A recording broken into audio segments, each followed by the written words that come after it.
Good afternoon to all of you. And a big welcome to the Ranger Show. My name is Russell Gerber. It's a pleasure to be with you for the next half an hour or so. Hope you all had a good weekend, managed to get a good rest, have some fun, get outdoors, hopefully.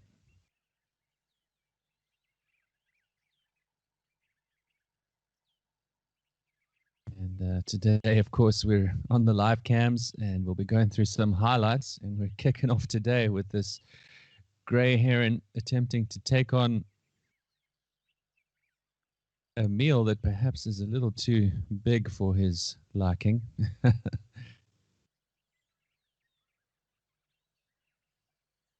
can see here it's got a catfish, a whole catfish, and he's attempting to swallow it whole.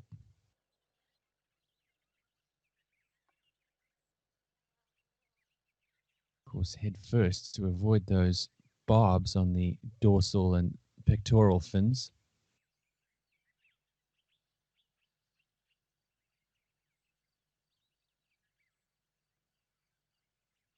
Been watching him for a little while now, trying to figure out if they can actually manage this whole fish. So let's give it a little bit of time and see if we witness a miracle. As always, folks, if you have any questions, please do pop them on the little question box. As you know, for those of you out there, you need to register on the website to ask questions.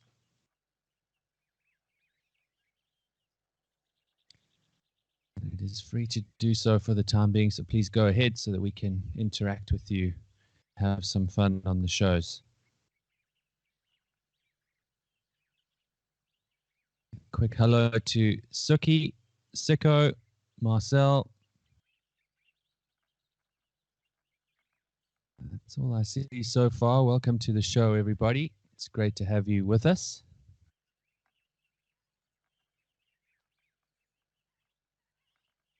Suki says he's been 15 tries later and he's still trying to get it down, this heron.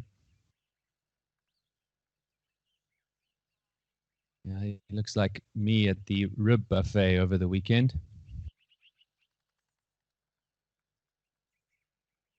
Eyes are always bigger than my stomach. But you never know, he might brave it. If not, what's likely to happen is they'll break it down from the outside using that powerful bill and just take pieces off. But they prefer to swallow them whole if they can. Of course, it helps them to avoid competition, any other herons or other aquatic bird species, and even potentially a young crocodile that could come in there and steal it from them and other birds of prey. I've actually seen tawny eagles sneaking in and stealing kills like this, as well as African fish eagles.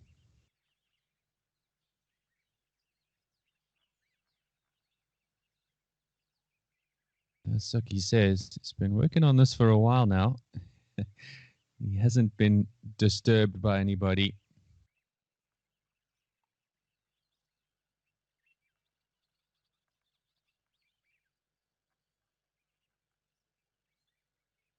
See, Stephanie's also joined us. Welcome, Stephanie. She asks, well, she said that been watching this poor heron's troubles all morning. Can he swallow something that large? Stephanie, I've seen them swallow fish that large. It's a risk, though, because obviously regurgitating it with the barbs, it can actually get stuck in the throat. So I've also seen birds actually choking on barbel like this.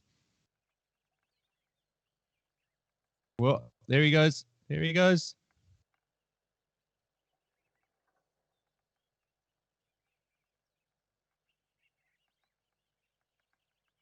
Still got it there. It's sliding down, looks like.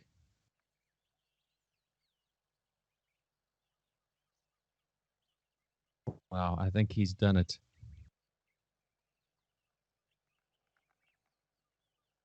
Let's Let's just see. He looks a little anxious.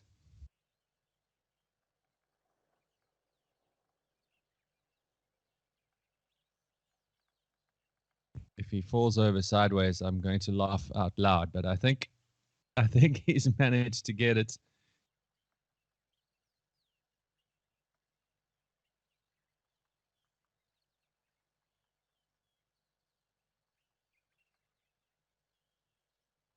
Wow. Well, there you go.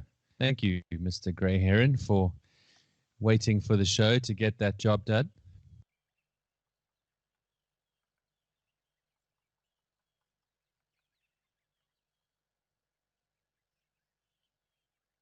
Oh, I'm suitably impressed. I actually wasn't so sure he'd be able to handle it. Andre asks, what's the largest diameter of something that it could swallow? Obviously, it depends on the individual, Andre.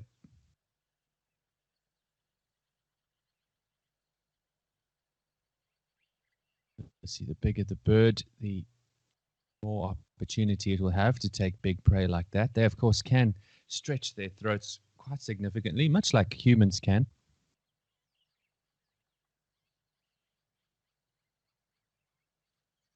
They, of course, have highly acidic stomachs, so can digest just about every part of that barbel, and afterwards, likely all that will be left will be some of the spines, some of the bones.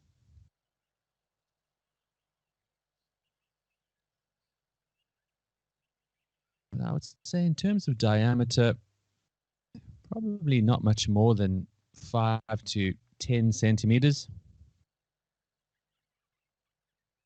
10 would be pretty big, but again, depending on what it's taking on as well, if it's not too spiny, it is certainly possible.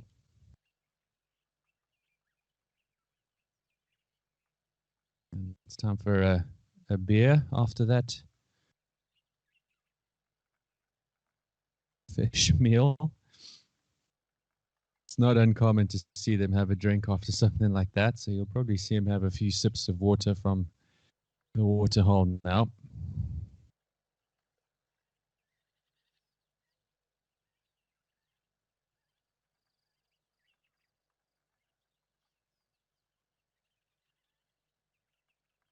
It was a really great video to see. Oh, great live video. Andre also asked, does it regurgitate the bones like owls do? Andre, I haven't seen that from herons. Herons actually will just defecate it in their fecal matter.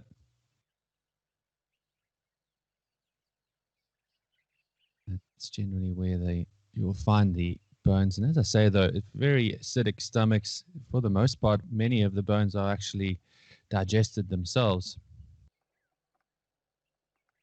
particularly the soft bones of a bony fish like this. As I say, it's likely just those barbs or spines that will be left over.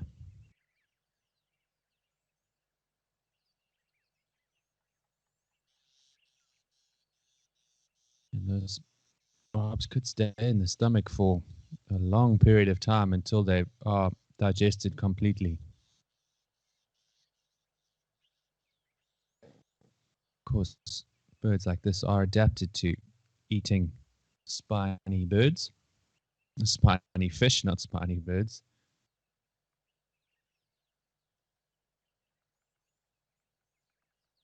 But they do have to be careful. As I did mention, I have actually seen them make the mistake of going for something too big that they then can't regurgitate, particularly when taking down something like a barbel that's still alive, when they can extend those spines. For those of you who are fishermen out there who have actually seen that happen, many bony fish can extend the pectoral, dorsal, even anal fin, and often there is a strong bony spine.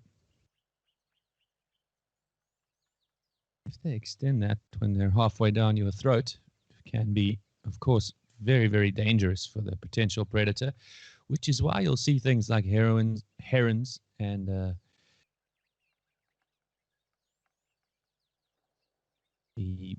kingfisher species.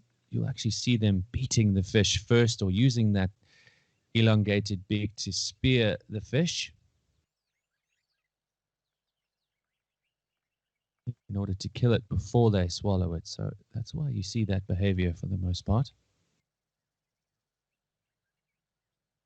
Stephanie asks, will he still be able to fly away quickly after a huge meal like that? It's a good point, Stephanie. He can, probably not far. Likely have to fly to the nearest perch.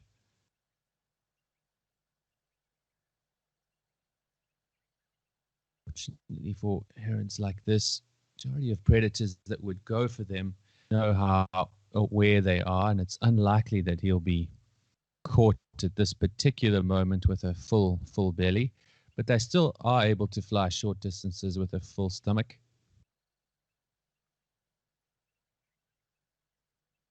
Unlike snakes, where they are often forced to hide out when they have had a big meal, especially a big python taking on a big prey species. They need a long time, solitude, and hidden away to digest those meals without moving too much, because it really does slow them down.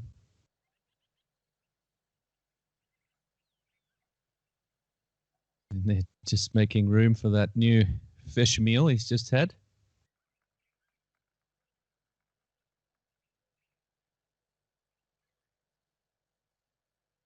Marcel says that heron doubled its weight by swallowing that catfish. I'm not far off, Marcel. I agree with you. He's clearly done fishing for the day. He's decided to go and hang out and relax, probably find a decent place to perch. Alison mentions, how long will that fish keep him satisfied before his next meal? Oh, it's hard to say, Alison. I mean, it was a really big meal for him. Um, I would say at least 2 or 3 days it could satisfy him, but of course they're always opportunistic. And as the water tends to dry up in the water holes, which we've been seeing over the last few weeks, and as we go into winter, this is a time of plenty for the aquatic bird species, aquatic predators.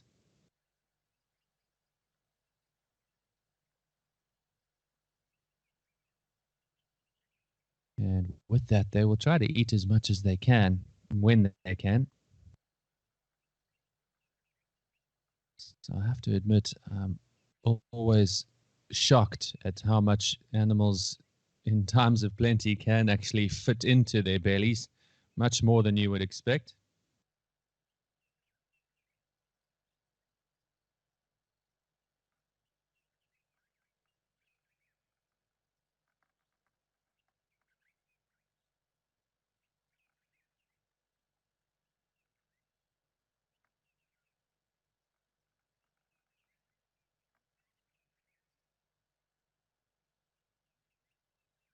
Looks like another individual just behind there in the shade.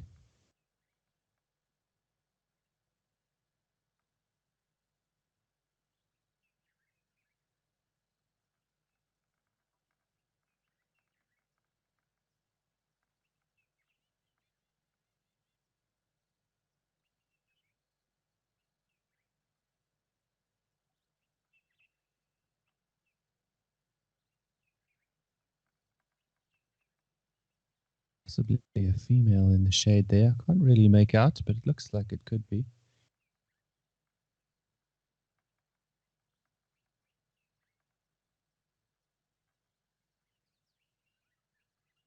Susie asks, do herons mate for life? This one seems to be alone a lot. Majority of these aquatic bird species are polygamous. When they do actually nest, it will normally be in colonies. There'll normally be a few of them together just to reduce the impact of predators.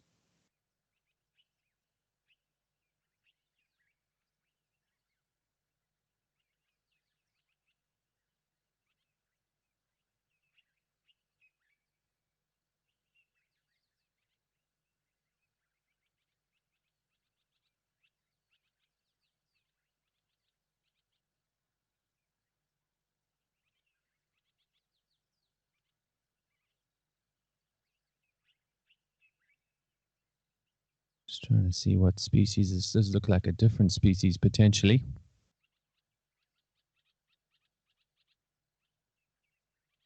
Philippe asks, are they territorial? So let's see if we can answer those questions together. Susie, yes, they do.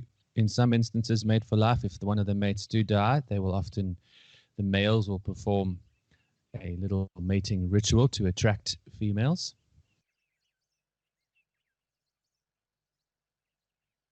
And will establish a small little territory in order to attract that female in the beginning. So that does answer your question, Philippe. Out of the breeding season, they're not particularly territorial. They will try and move or chase off competition at a particular waterhole.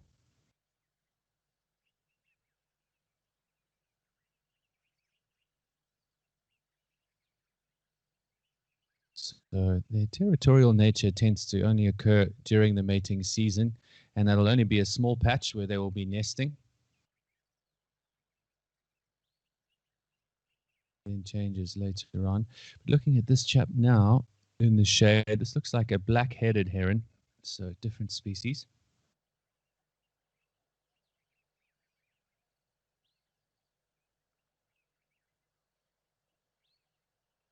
Actually, nice to see them together. We don't often see the black-headed, or we don't see it as often.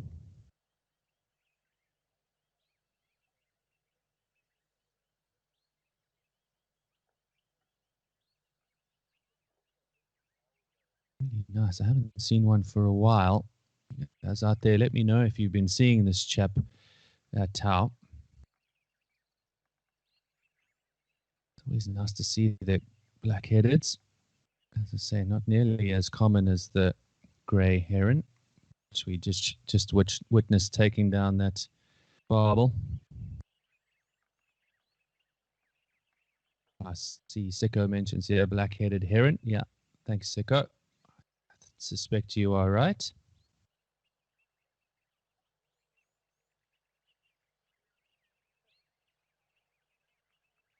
Well, what a great start to the show. Let's head over to Rosie's.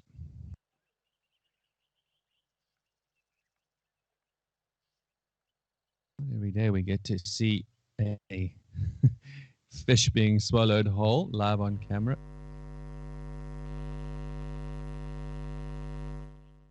We had some elephants here at Rosie's just as the show started, but all that heron excitement has, I think they've moved on since then.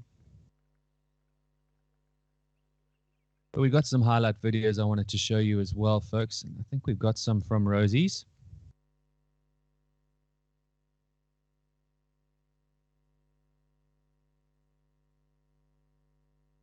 And we'll stick to our little bird recipe. This was actually about 10 days ago now, I believe. Beautiful young or small-ish owl, smaller than the giant eagle owl. This is, of course, the spotted eagle owl.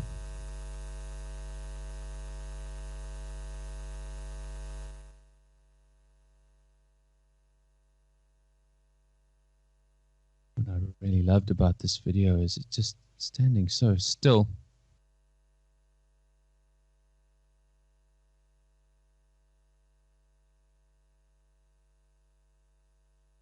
On the ground, as I mentioned at Rosie's, and just such a beautiful view of one of our dominant nocturnal predators.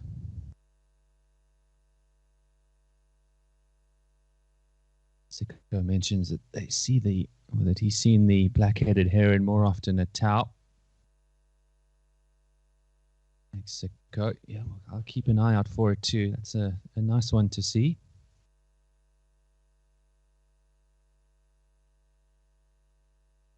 It's likely this spotted eagle owl, though, was just having a little drink by the water. Or potentially had spotted something near the water and went down to have a go and maybe missed.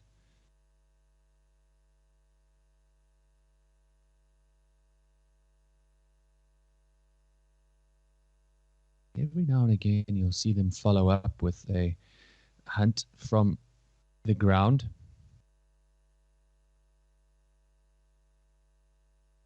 But when I watched this video the first time, this chap was much more relaxed and didn't seem too interested in any real hunting, so likely just a drink of water.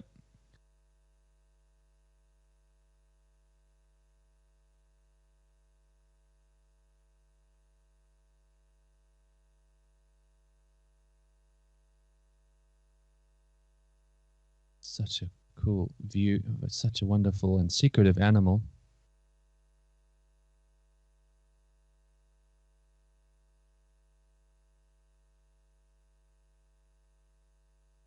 See, the head can almost swivel a full 360 degrees.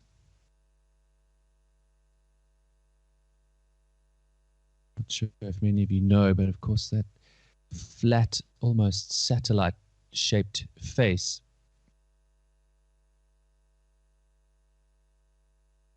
helps with the hearing of the owl, which is so important for their hunting at night. They, of course, have incredible eyesight at night, but they do utilize that sense of hearing. And that shape of the face helps to amplify the sound of potential prey species.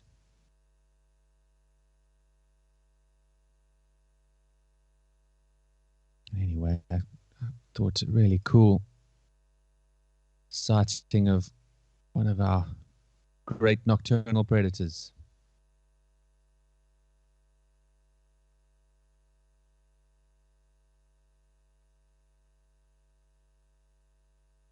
Let's go back live now to Olifants River.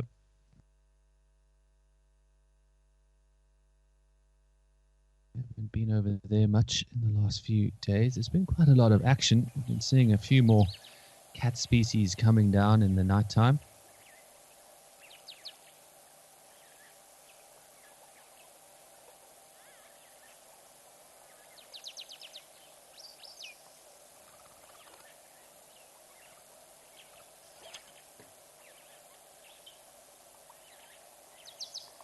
It doesn't look like we've got anyone around today.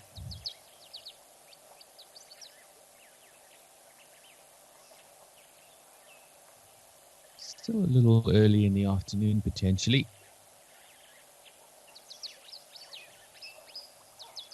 Always worth having a look here at Olifants.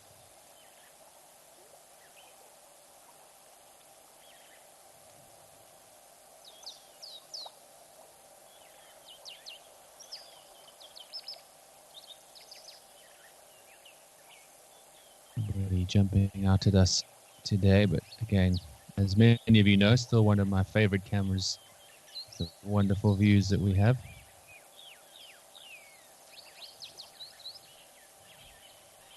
Okay, no one home today, and let's pop over to Tambi then.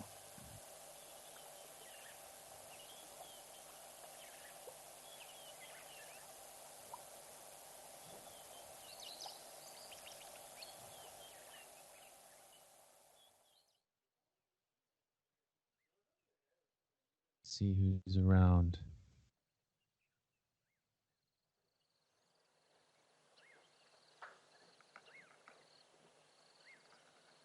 Tambi also looking a little quiet.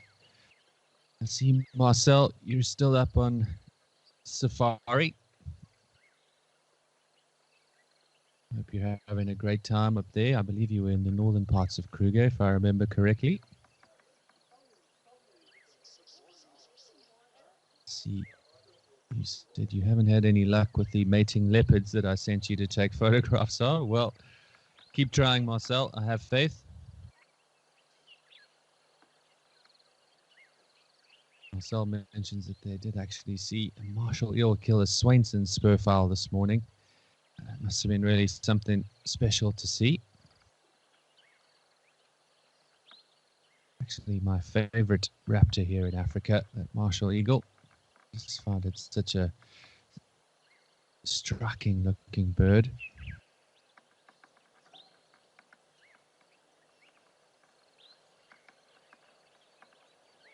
Thank you for your comments, Marcel. Have fun up there and stay safe.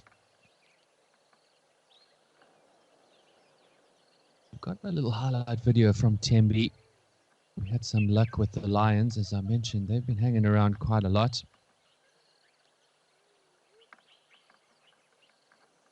Tend to come down in the early evening, of course.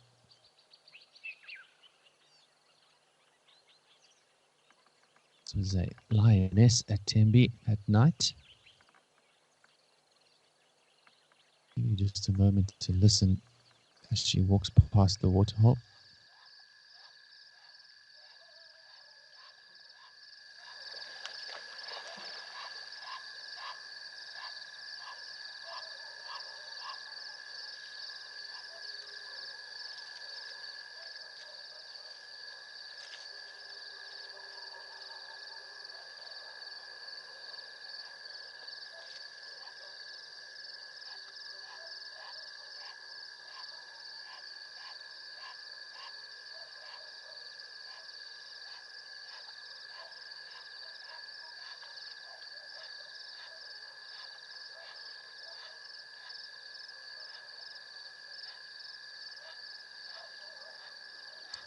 As you can see here, this is our collared lioness. The dominant females in this region. And you can see she's on a little scent marking patrol. We'll be letting any other potential lions in the area know that she's around. For the dominant males, it will allow them to know whether she is in estrus or ready for mating.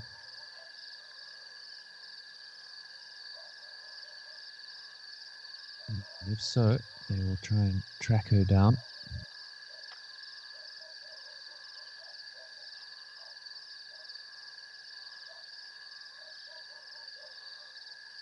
I said this has been a fairly common occurrence over the last couple of weeks, and it's so nice to see the big predators back.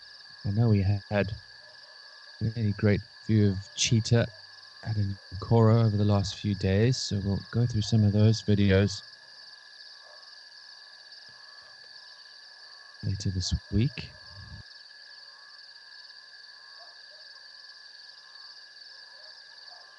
We had some good leopard activity. You can see that lioness checking out that impala laying in the long grass.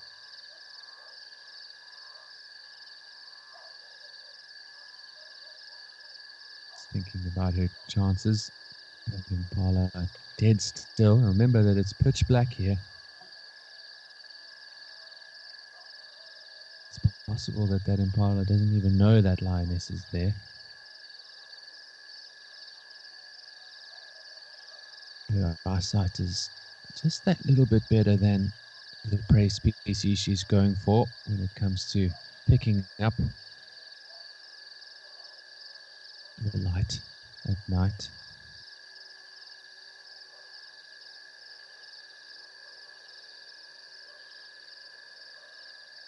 But much to my disappointment, she decided not to go for that little impala.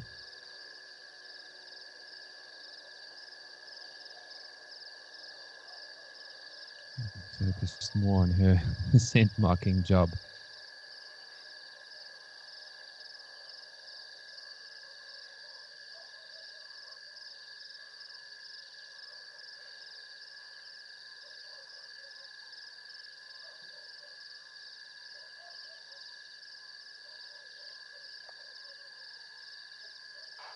It's tough to be an impala at night.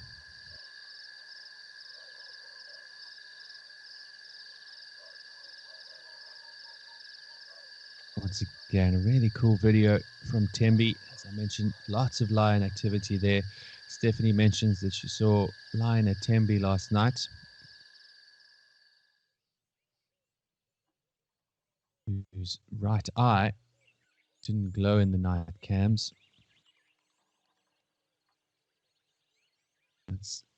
Yeah, I've seen that lioness as well, Stephanie. It's definitely a damaged eye. not uncommon for them to lose eyesight in one or even both eyes sometimes, injured in a hunt or even an infection. This is another highlight video from Tambi before you get too excited and think that this is live, but also from about 10 days ago. I've seen these two around fairly often. It seems like a brother and sister pair.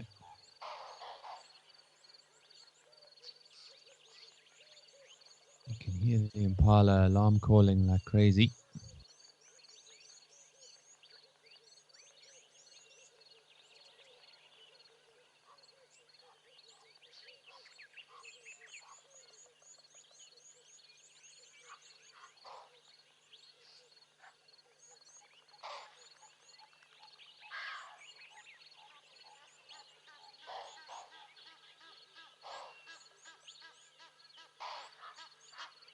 So everyone's aware that they're around. So any attempt at a hunt would be very unlikely to be successful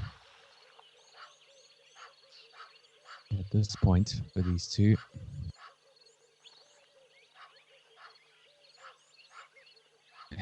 So instead, they'll just have a game of cat and mouse together. This, of course, is a sub-adult male. You can just see the mane starting to come through.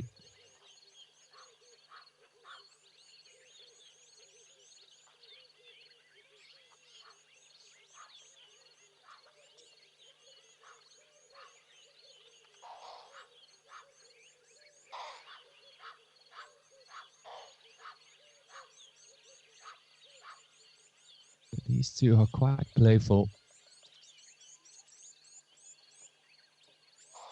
See, we've seen them together a few times.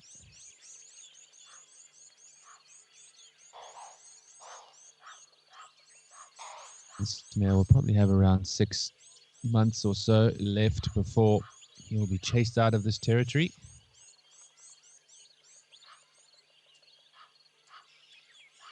The dominant male in the area, and at that point it's likely he will split away from his sister, if this is in fact his sister or cousin.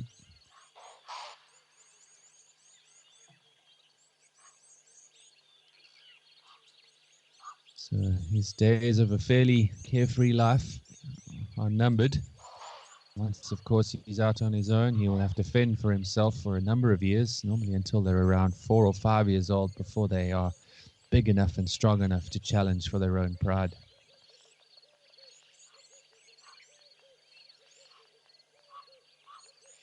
And again, some super cool lion activity from Tambi. Alison asks, "Hi Russell, what is the average lifespan of a lion?" So it differs between the sexes, Alison. The males tend to live a shorter life, around 12, 14 years. 14 would be quite old for a male because of the territorial fighting they need to do. Often they get ousted and injured, and then they can't fend for themselves after that. The females, with the support of the pride, can live a little longer, around 15 to 20 years, depending on the environment.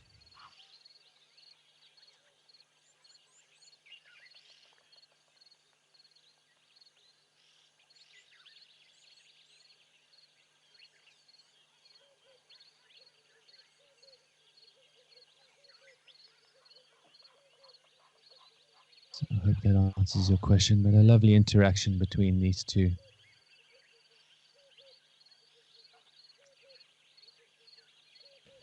Diovel tells me and Seko that these are named Lipstick and Junior, cubs of the banded female we saw earlier. So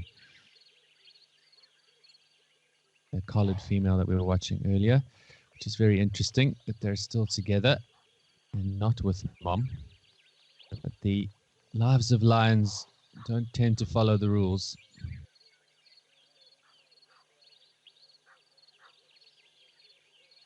Let's go back live now. A lovely clip, and thanks for the info, folks. Seko also mentions the cubs of the late gran.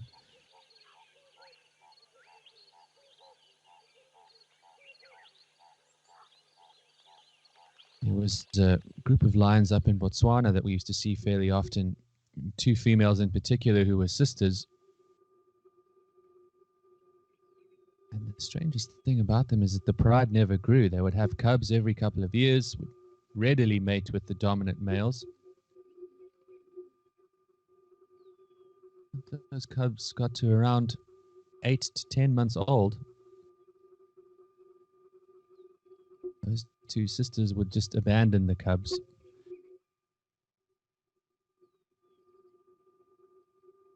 and leave them to fend for themselves. And most of us in the business and industry felt that those cubs would not survive, but now 3 separate litters of cubs that have been abandoned by those two sisters have actually made it to adulthood and started their own prides.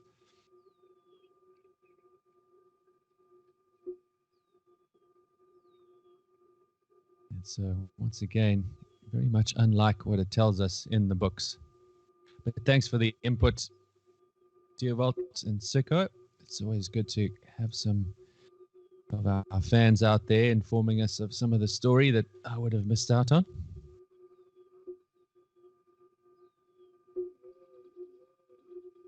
Back now with this little tree squirrel.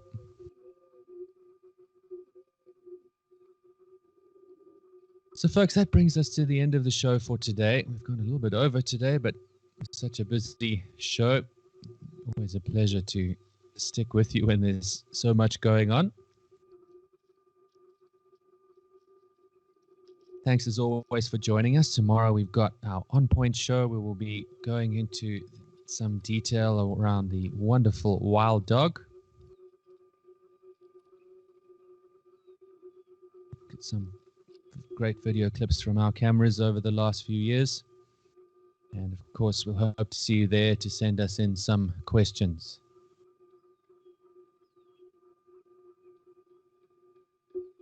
So thank you to all of you for joining us. We'll see you again tomorrow, same time, 2:30 for the On Point show. Have a wonderful evening further, and I'll see you all then. Cheers for now.